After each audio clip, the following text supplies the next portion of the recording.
Just allow for that breath to flow in and flow out.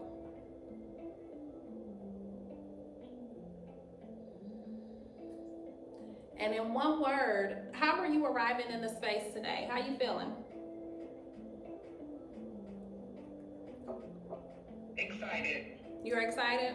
Okay. I got the same feeling. That's how I was feeling today. I'm excited too. So just to kind of go back a little bit. So May is Mental Health Awareness Month. And last week, we just started to talk about and introduce or reintroduce the difference between mental illness and mental health.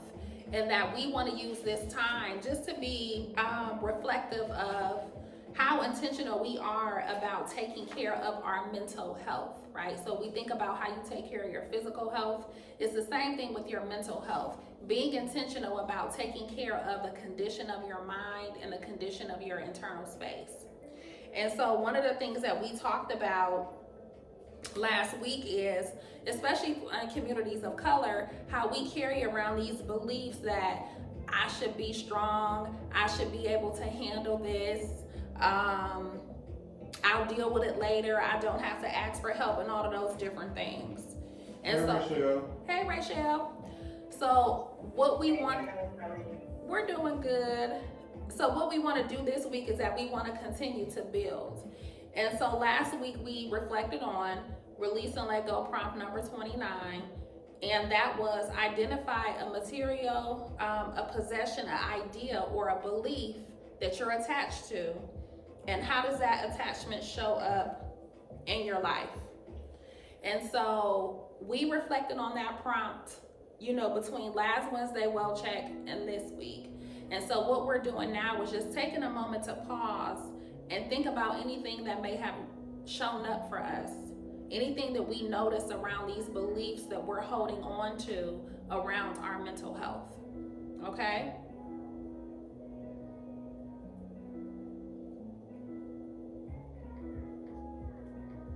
I think one of the beliefs that kind of came up for me is support. And I have always been blessed to have a really strong support system, but over the last week we have had a couple of situations in the practice, and then also in a personal space with just interacting with individuals who have not had the luxury of having loving support around them. And so even though I have always had a strong support system, I started to notice spaces where I didn't feel comfortable asking for support, when I felt like I should be able to handle things and move through, and I don't even notice when I need help. And so I think right now, what I'm grateful for is that I have been able to chisel down my support system that I have created for myself, because you come into this world with a certain type of support system. You're just born into a family, and then after you live life, you develop your own.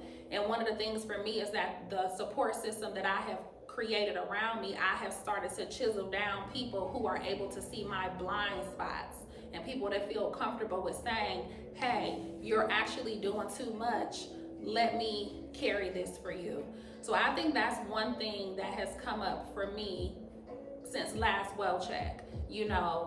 How can I recognize that for myself, but how do I continue to attract and pull people into my life that are able to see my blind spots and are actually vocal about it? So that came up for me last week. Rochelle said for her, it is always, for her, it's her always showing up for others, but she doesn't feel like she'd get that back in return. Okay, so not having that reciprocity, that was one thing that showed up for you. Okay. Okay. So I wasn't here last week, but just going off of, what you said, I can agree with you and Rochelle. The reciprocity showing up for people and they don't show up for you. But I think the biggest one that has shown up for me physically, mentally, like in my life right now, is basically, like you said, the support system. Like I've always had people who support me and things like that. But I just recently went through a whole bunch of stuff with my daughter, like in these last couple of months, and outside of Michelle, I was just suffering in silence. Like, you know, like I have people who can help me, but it's like, okay, well, what are they going to do? Are they actually going to be able to help? And it's like, once I did say, you know what, I got other people out here who can help me, who can talk to my child and things like that. Like, once I was able to do that, it was like a heavy weight was lifted from me. Like, I no longer had to carry it alone. And even with her knowing, like, you know, yeah, you know, I talked to Michelle about you, but her knowing, like, yeah, I talked to your aunt, I talked to this person, and, you know, it just felt really good. And I think that is something that is really bad in our community, specifically with us women. We just always think like, oh, I can do this, I got it. Like, no, you don't. No. So yeah, that's where I am, and like you said, trying to figure out more people to be like, hey, I got this, I see you doing that, go on and do that, I'll take care of this for you, you know, you good, you don't have to do this. So yeah. And that's so good to hear, because I think that was last week I had used the analogy of running a race, and I thought about it because one of my nieces just started running track, and so she's like strengthening her body and conditioning. This is, you know, her first time really being athletic, and I know I botched up a bunch of the terms, but we essentially talked about, you know, we don't have to carry it at all. So if you're running that relay race and you understand that you have people on your team that have conditioned to run this race with you, and you have to be skilled at being able to pass the baton or catch the baton, right? And so just hearing you say that, it just makes me revisit that analogy. Like, we have to be skilled at being able to say, I have carried this thing as far as I can carry it, and now here, Nick, I'm gonna pass these things over to you, and I'm gonna let it go, I'm gonna release it. Or like Denise says, you better let that man do his job, right? So you gotta let people do their job and know that you have the ability to attract the people in your life that are going to be able to support you in the ways that they need to. And if you find that they can't, guess what? You can change your mind, and you can always reposition that relationship for you.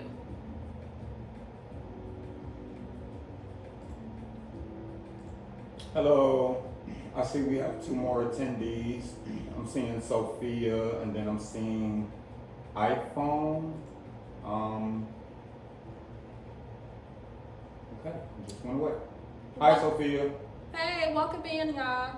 So essentially what we're doing is just reflecting on, you know, what came up for us last week with the release and let go prompt. Identify a material, possession, idea, or belief we're attached to, and how does this attachment show up in your life? So if you remember from, and I know Sophia, you were on last week, if you remember from last week, we were taking time between last well check-in today to reflect on any beliefs that we're holding on to around our mental health, specifically around the stigma of mental health and receiving that help, okay?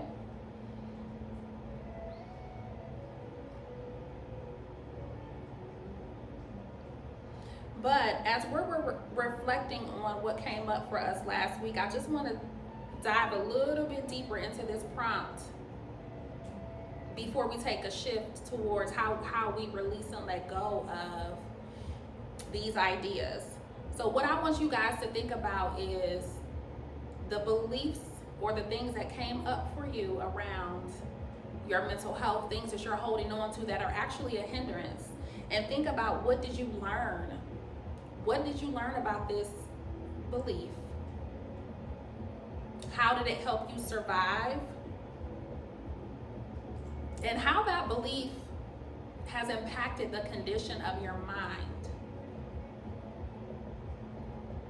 So just take a few moments to think about that. Call that belief back into your mind. Reflect on what you learned, how it's helped you survive,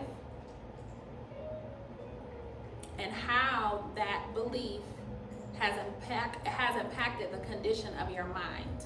okay? And when you're ready, just simply say, I'm ready.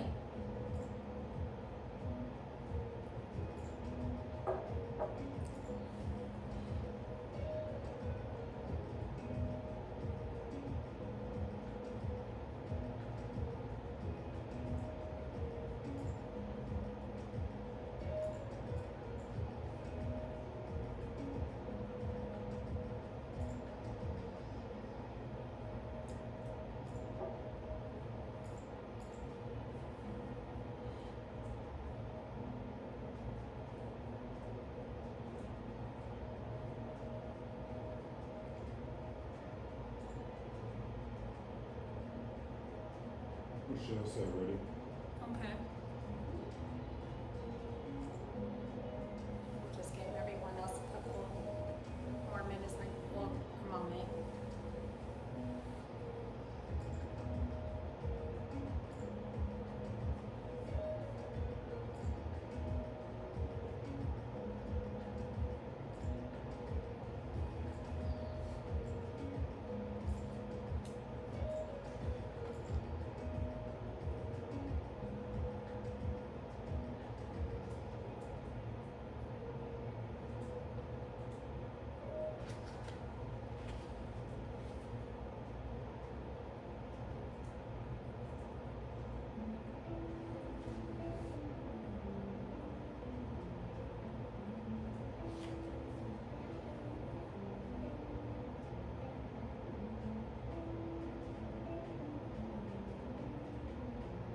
Okay, so what came up for you guys with this reflection?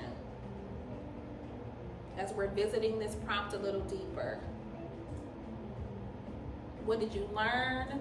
How did this belief help you survive? And how has it impacted the condition of your mind? What came up for y'all?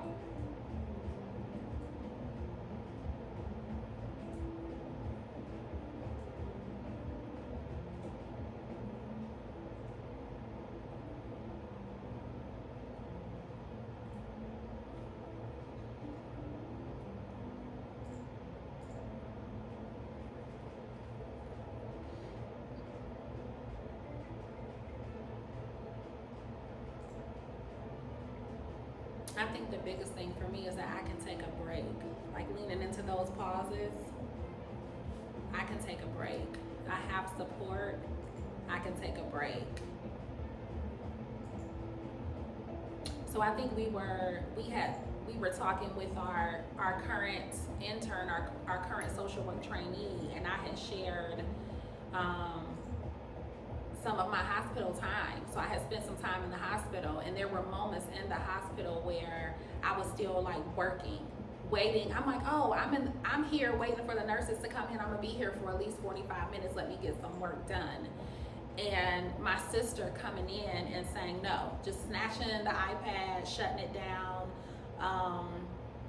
When the nurse came in, supporting me with just communicating my blind spot. So I'm like, oh, I don't need anything. I'm not hungry. I don't need any pain meds. And she's like, actually, no. And so, allowing for myself to be supported and saying, and while someone else is supporting me, I can take this pause, right? I can pause, I can breathe, I can rest, I can be present with myself and attempt to be present in my body, in my pain body, even though it's uncomfortable.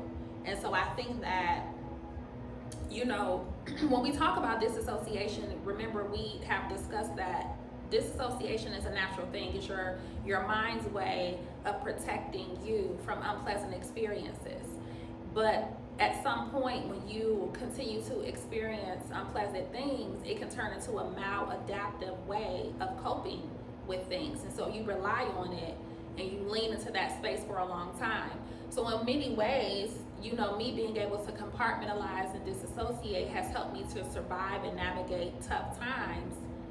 But it has also hindered me, because when you are absent from yourself, you don't always feel what your body needs, what your mind needs. And so what I would say, how has holding on to this belief around support, how it at one point impacted the condition of my mind, is that actually pushed me into a space of having poor mental health, because my negative self-talk was just telling me like, oh, you can do it, you know, don't be lazy, all of these different things. So I had to reframe that thinking to say, no, you're allowed to rest.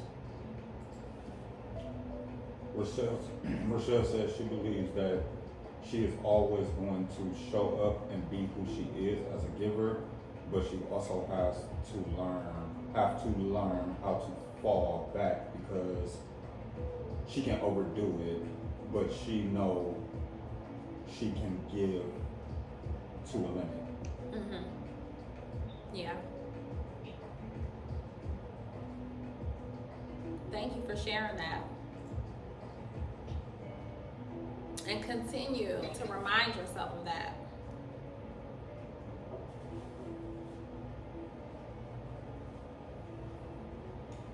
Anything else coming up for y'all as we shift into releasing? So for me, I learned that I don't have to do it all alone.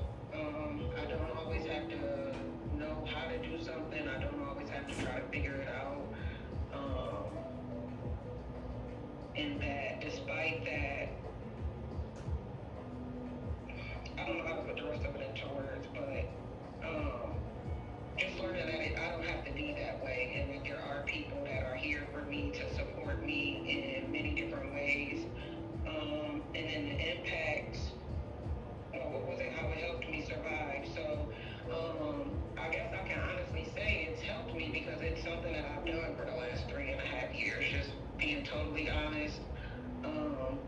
It's helped me in my mind, but I know that it hasn't actually helped me, because it's allowed me to have poor judgment. You know, it's made other mental health issues that I may or may not have had worse, or made it a mental health issue. Mm-hmm. And then the impact it had on my mind was, it for sure weighed me down in ways that I didn't know that it was weighing me down. And it also prevented me from doing other things, because like when it really got tough, I stopped working out. I stopped paying attention to what I was eating and doing things that I knew I should have been doing. And it also, in a sense, it also embarrassed me, because like, you could have been asking for help and getting help, and you know, things of that, like allowing people to support you, but I chose not to. So it made me feel embarrassed, like, you know, you did all of this and you had people here to support you, and it's not like you're the first person in the world to have problems, you know, with your own personal life, with your children. So it just opened me up to see, you know, like, I don't have to live like that. Mm-hmm. And I don't have to put it all on Michelle.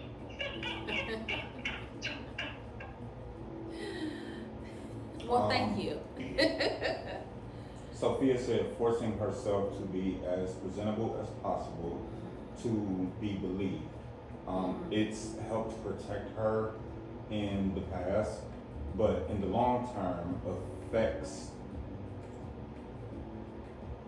of that hindered her ability to be comfortable with herself for a while. Perfectionism created heavy anxiety. Thank you for that. Thank you for that. Yeah, that pressure to perform, right? To be performative, or to wear the mask. And at some point, you know, your hands, your arms, you know, your head, you know, can grow weary of performing and putting on, because sometimes you're a mess. Yeah. Okay. Thank you guys for that. Thank you. So what I want us to do is I want us to move into the release, right? So we have these things that we have been reflecting on from last session, from last well check. And now we're resting in, and we're thinking about these beliefs that we're holding on to. We process them, you know, just scratching the surface a little deeper. And so now I want us to shift into how we can start to work on the releasing and letting go of these beliefs. It's gonna take some time, but I just want to introduce a practice that may aid you along the journey. So we're gonna, of course, do some grounding in, but what I want us to lean into is the heartfelt invocations. And so some of you may be familiar with the heartfelt invocations, and so you know, a lot of folks like to do the affirmations, and we know that affirmations are, you know, you speaking affirmatively the things that you want to call into your life. And the belief around that is that when you speak with a certain amount of conviction and repetition, you are impacting the energy of the words that are going out to attract the things from, you know, a greater space or a higher space, the universe, to pull those things back to you. With the heartfelt invocations, they're different. The heartfelt invocations are a prayer or a calling to your heart space, to allow for your heart to soften and to release and to spread that love throughout your inner being and all around you, for those things to appear in your life. But more so specifically, we want those things to be centered in your heart and in your mind, okay? So what I want you guys to do is, again, I want you to allow yourself to fall into the normal pattern of your breathing.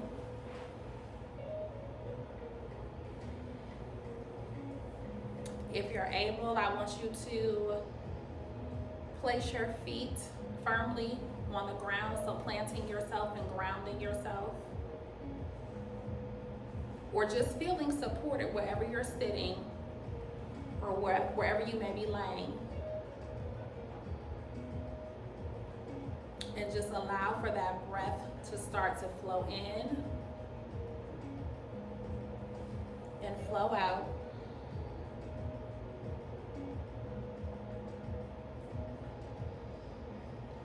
You can close your eyes or you can soften your gaze.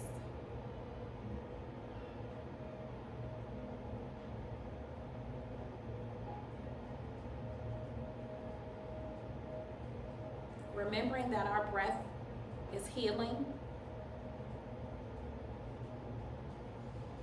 It's the first healing tool that we come into this life with, and it's the last one to go.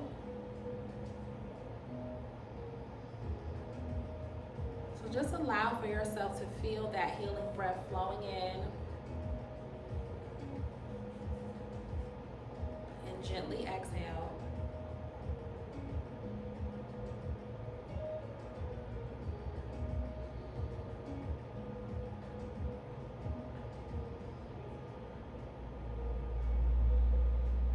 Now bring into your mind that belief that you're holding on to. Just allow for it to pop up and to be present.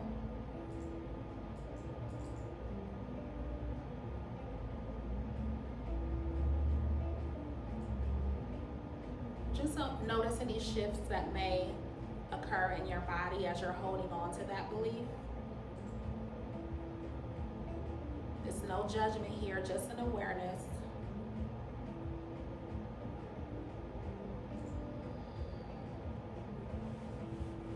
Now just gently place your hands on your body, wherever you may need them to be.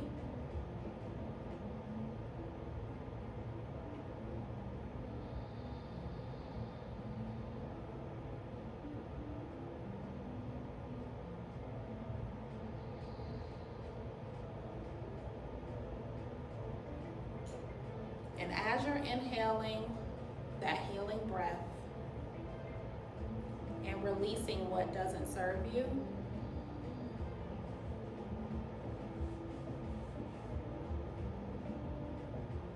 you can silently say to yourself that simple prayer or that simple heartfelt invocation. With all of my heart,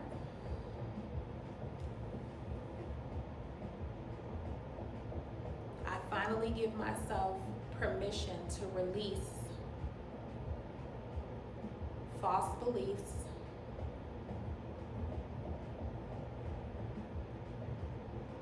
and to receive healing.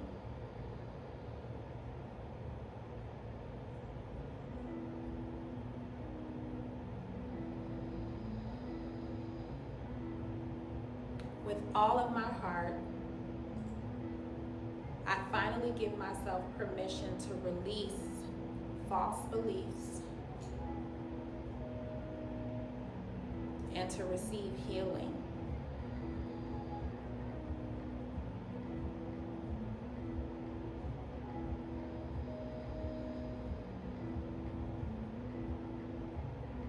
Allow yourself to inhale that healing breath. Just pulling in anything that you need in this moment.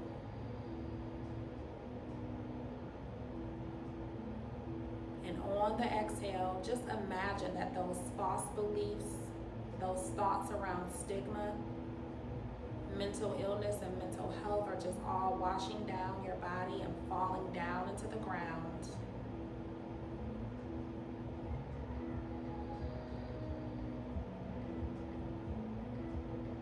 Opening up your heart for healing and love.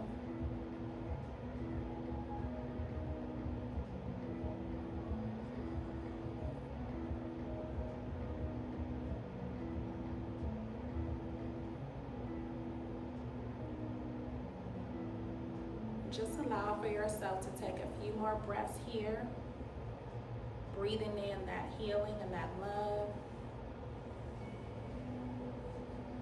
And releasing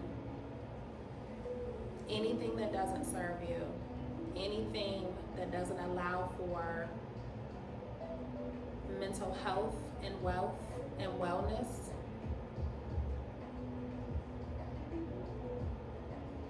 And when you're ready, allow yourself to come back to the space.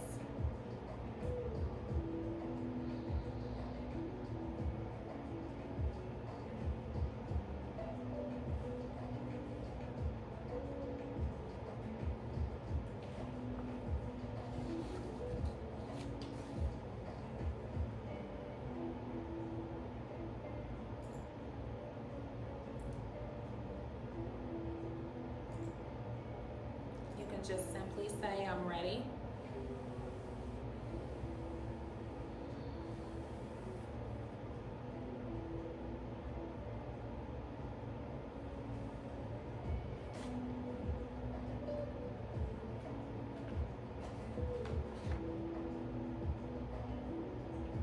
I'm ready. Sophia's ready.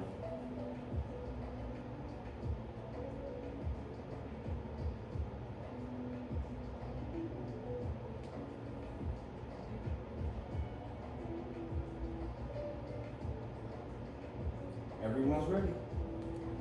Okay. So how was that for you guys? What beliefs are you ready to release?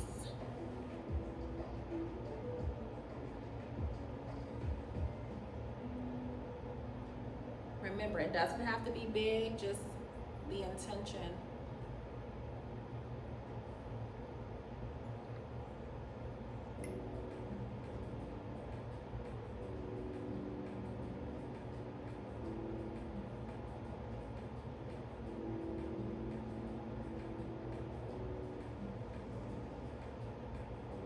I'm getting everyone feels calm. Yeah, that's how I feel. I'm like, I can just like, all right, y'all, and I'll just Right. Like I can feel it through calm. No, I think so. You know, Nick and I actually talked about this last night over dinner, and you know, those of you who know me either personally or professionally, you know that I'm a pretty active person, have been a very active person, and we were just having a conversation about transformation and letting go and what it means to ascend, right? So wherever that looks like, whether it's higher, high, forward, wherever you're going. And when we go through these different changes and transitions in our life where we're growing, you have to allow for discomfort and what that looks like for you. And right now there is a level of discomfort, in my mind, in my body, like holistic discomfort. And so I have to remind myself that I'm actually gearing up for whatever the next phase is going to be. And so one thing that I'm always talking about is like, oh, I used to be this level of strength. I used to work out this amount of time, just still reflecting on the past. Like I'm looking back. And so, you know, yesterday we just had this conversation over dinner, like what does it mean to, first of all, be in the present moment and be in the now, and allow for yourself to take that glimpse into the future of where you're going, and how the condition of your heart, your mind, and your body is where it needs to be for the direction that you're going. And that, for me, it does look like, especially now, asking for support, leaning into the support, and allowing for myself to pause. So I think for me, as we were doing the grounding and the heartfelt invocation, one of the beliefs that I had to let go of is almost like a lack of acceptance, right? I need to be in a place of acceptance, right? So we talk, you know how we always talk about that self-awareness, and then moving to radical self-acceptance or that self-love, and then how that allows you to put those things in place to go in the direction that you want to go. So right now I'm in a place of wrestling with acceptance, and just letting go of the past version of myself and being in that now, and allowing for support to carry me, you know, over the finish line. So that's what came up for me as I was facilitating and breathing at the same time.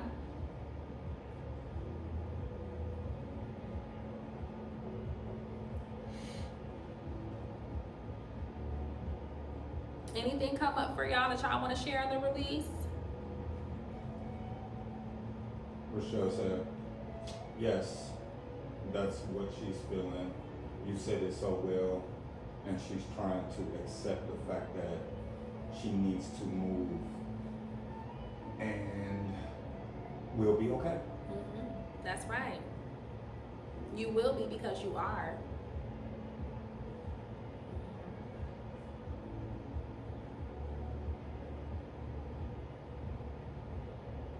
So I want you guys to keep in mind, right? So last week it was about, you know, having that understanding, right? So we wanted to have that understanding. And so this week, it's like we have the understanding, now we're in a place of awareness. And so between today and next well session, well check, what we want to do is really lean into the release, right? So practicing that heartfelt invocation, or just simply breathing in the healing and imagining that those false beliefs that you're holding on to are washing away on the exhale. So I definitely want you guys to practice that between now and next time.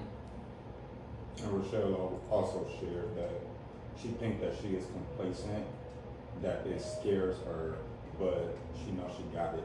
Mm-hmm. And that's that ascension, right? That's ascending, you know, just being uncomfortable in this space that you're in and the state that you're in, and knowing that this discomfort is really going to push you to change, and you are okay. You will be okay because you are okay. And just continue to tell yourself that, continue to breathe in the healing and the grounding that you need, and anything that doesn't serve you, anything that makes you feel that fear in your body, imagine that it's just all washing away, clearing your mind and your heart and washing down to the ground. Almost like those negative thoughts, right, are like fertilizer for you to sprout up and grow the way that you need to.